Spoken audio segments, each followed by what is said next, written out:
Capítulo 3. Não olhe para o seu reflexo. A festa já se escutava de longe, as músicas, as apresentações. Mas é no espaço onde os Romani estavam que mais chamava a atenção na feira. Todos os homens que passam se encantam com as mulheres ciganas, mas não chegam perto. Ninguém se atreveria. Só falam obscenidades em voz baixa uns para os outros quando veem as mulheres dançarem lindas com seus rodopios. Era sempre Sara, Dalila e Samara que dançam. Mas Samara era sempre a que mais provoca os homens e acaba até apanhando quando chegava na tenda. Ela era prima de Sara e morria de inveja, faz fofocas e articulava para ela não ficar com Iago, pois todas desejam o belo rapaz.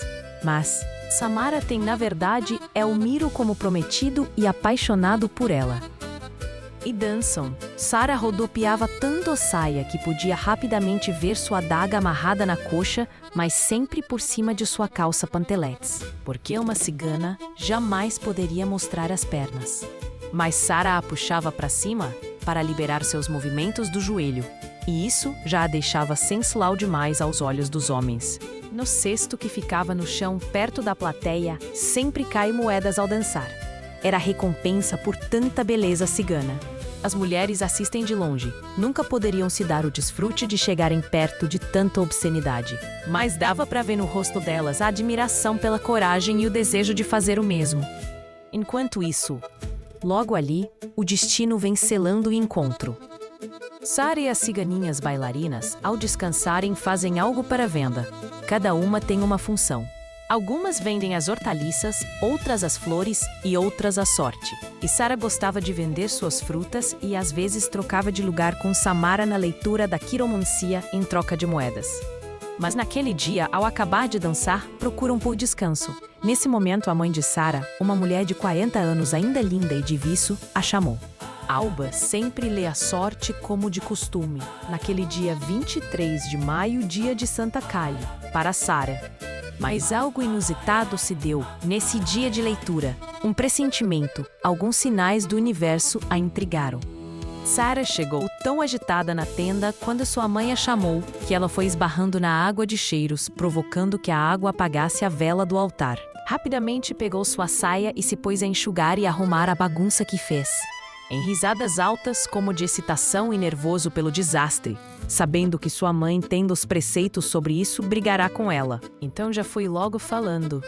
Desculpa, mãe. Hoje é meu dia, não brigue comigo. Sua mãe seriamente respondeu. Se aquiete. Sua luz hoje está tão intensa que você está me cegando e me deixando tonta. Em profunda concentração e os ânimos harmoniosos, sua mãe observou. Observou as cartas e oráculos e falou. Sara, como sempre vejo, você tem luz em seu caminho, minha filha. Mas hoje tem algo diferente para você, que estou preocupada.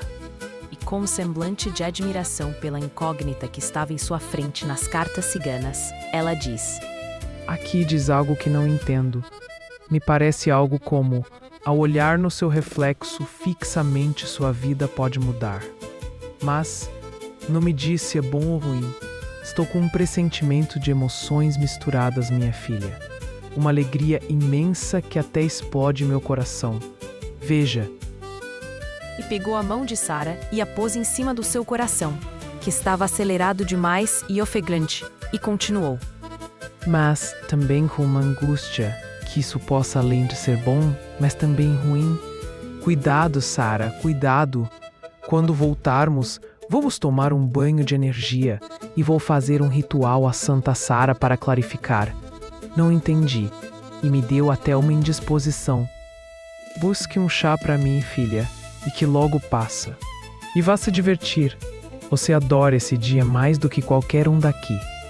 Sara saiu dali pensativa, mas ao sair da tenda logo esqueceu a preocupação de tanta alegria que a festa estava do lado de fora. Depois de atender sua mãe com o chá, foi vender suas frutas, sem muito pensar sobre o assunto. E foi falar com Boris se poderia andar um pouco pelo local para revender as frutas. Boris concordou, porém a deixou se fosse apenas com companhia. E mandou Pablo acompanhá-la. Ele é um rapaz novo, moleque ainda. Não daria conta de socorrer Sara, mas era rápido o suficiente para avisar se algo fosse preciso. Era muito ligeiro. Pablo, venha cá, acompanhe Sara, mas apenas na ponte Carlos e não Suma. E dentro de 3/4 de hora quero vocês aqui. Estou de olho no relógio da praça. E você, Sara, preste atenção. Se você não fosse esperta e arredia com os homens, não a deixaria. Então continue assim e se cuide e venda. Venda tudo. Sara saiu saltitante e empolgada na companhia de Pablo, que mal sabia Boris era seu cúmplice em tudo. Pareciam irmãos amigos, mas que no fundo eram mesmo. Afinal, primos e educados juntos, todos eram no fundo irmãos. Ela dava sopapo nele, chutava seu traseiro na traquinagem de irmãos. Mas tudo longe dos olhos de Boris. E assim foi vendendo suas frutas que os compradores homens ou as damas de companhia compravam. Mas quando eram os homens que compravam, mordiam a fruta na sua frente, olhando fixamente para Sara como se mordesse parte do seu corpo em uma deliciosa degustação do seu sexo, enquanto os olhos corriam por sua beleza e seu colo. Ela percebia a maldade, mas queria era vender e fazia de desentendida para vender mais, e ainda provocava ao falar. Deliciosa fruta, não é mesmo, cavalheiro? Em um certo momento, cansou. Estava quente ou ela estava mesmo, era agitada. Pegou seu leque e começou a se abanar freneticamente, quando de repente avistou uma moça aparentemente sozinha com sua dama de companhia, pois não sabia do rapaz que as vigiava atrás. E elas foram em sua direção. E uma imagem que também despertou a atenção era que uma delas estava com o leque quase que tapando todo o seu rosto. Ela, como em uma brincadeira, fez o mesmo. E ambas se aproximaram e começaram a conversar em uma conversa que parecia clandestina, com seus rostos tampados, apenas pelos os olhos e a voz. E algo aconteceu. Ambas, as moças, Sara e Rosena, se olharam fixamente. Estranhamente. E fixaram o olhar por alguns segundos paralisadas. Nem elas sabiam o porquê. Despertadas pela voz da dama de companhia, Carlota, que ficou preocupada com a ação indevida de parar ali na ponte, para conversar com uma estranha e ainda mais uma cigana, foi logo falando. Vamos, senhorinha Rosa, escolha a fruta, precisamos ir. Rosa era o significado de Rosena, e assim gostava de ser chamada carinhosamente. E naquele momento de ilegalidade de estar na rua, combinaram que seria melhor ser chamada assim. Mais comum do que Rosena, que poderia ser ligada à família Karlov.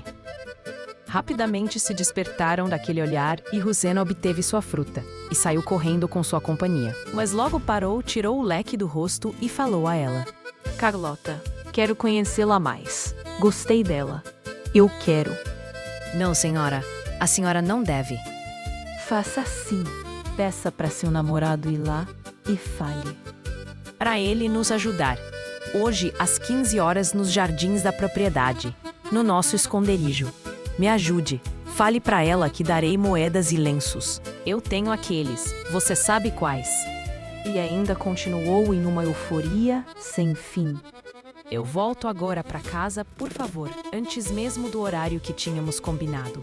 Falo que melhorei para os meus pais e de tarde vou tomar a fresca no jardim. Assim eles não desconfiam. Mas claro, se ela aceitar. E foi Carlota perguntar, ela mesma ao invés do rapaz. Mas foi mais pelo medo de continuar ali do que para ajudar naquele encontro absurdo. E crendo também que a cigana não iria aceitar e tudo iria acabar ali. Chamou o rapaz que as acompanhava em um gesto discreto para que ficasse mais próximo de Rosena e foi lá ter com Sara. Depois das explicações, voltou com o rosto rosado e olhos esbugalhados. Senhorinha Rosena, ela aceitou, e que faremos? Rosena nunca esteve tão feliz. Se questionava de como poderia um dia que nunca havia comemorado fazer parte de uma aventura da sua vida.